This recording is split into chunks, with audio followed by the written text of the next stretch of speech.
So this is a 1996 Volvo 850R, and the difference between this and the standard T5 was this has a little bit more horsepower. It has 240 horsepower. I believe the stock T5 turbo 850 had 222 or thereabouts.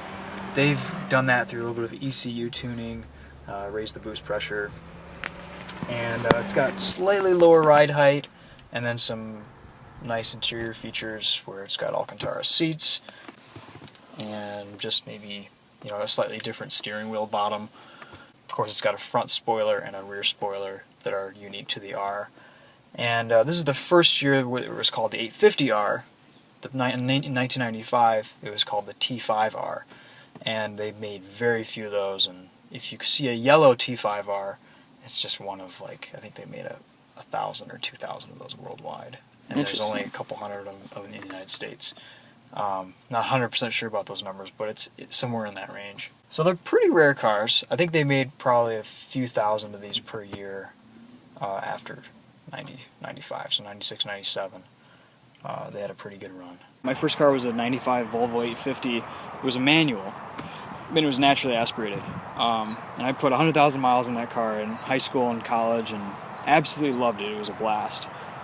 So this was kind of my ultimate version of my first car, and I bought it, and it was a very sentimental purchase for me because it takes me back, man. It really does. Like, driving this car is a very familiar thing, and it's a lot of fun to drive. I enjoy it. I know you can do a few little tweaks here and there. You can make it handle.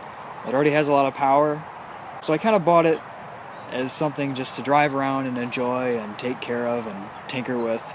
My other car is a Subaru BRZ, and that's a lot of fun to drive too. So between these two, like, I'm a happy camper. Sounds like it. Yeah. So how often do you drive it then? Probably about every day so far since I've owned it. I think it's important to drive old cars on a regular basis. You got to keep the fluids running through them, keep things lubricated, clean out the pipes a bit, do that old Italian tune-up. But I don't plan on driving this in the winter, and I try to keep it out of the rain because it is so clean. It's only seen one winter in 19 years. I kind of gotta take care of it. Is there anything that bothers you about it so far? It's automatic. That's about it. Yeah, it's automatic in the dash. It rattles a little bit. These old Volvos weren't bolted together. The interiors weren't bolted together as well as they really should be. If you take like a Saab from the same era, like they'll feel a lot tighter, a lot more better put together. These Volvos tend to rattle around a little bit, and that's okay. I mean, it's just, you just got to deal with it. And I like to do a little bit of chassis bracing underneath. You can get some upper front and rear and lower front and rear chassis braces, just basically pieces of bolt-on steel that you just bolt onto the chassis, and they stiffen it up quite a bit. So I've never experienced that. I hear that helps quite a bit with just the overall NVH on the car, and of course the handling.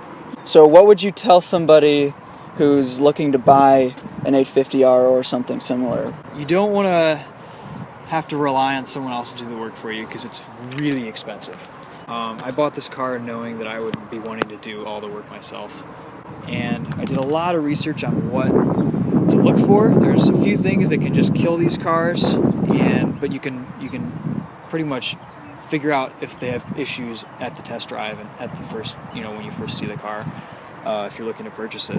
There's a lot of information online. So there are YouTube videos, there are articles, there are extensive write-ups with pictures telling you everything. Like, everything you need to know to fix on this car is already on the internet. So that's one big advantage. They're kind of hard to find clean these days, but they're really good cars. If you take good care of them, these engines will go for 300, 400, 500,000 miles. They're pretty bulletproof if you take good care of them and you address just a few of the issues, the sticking points. And what was the engine again? So this is a 2.3 liter high pressure turbo, straight or inline 5. Okay. Yeah. And you want to plug your YouTube? Yeah, so I'm Chris from Winding Road Magazine. We've got a big YouTube channel on. We do a lot of POV test drives and just beautiful car videos with nice sounding exhausts. And yeah, check it out. Thanks, Chris. Yeah, man.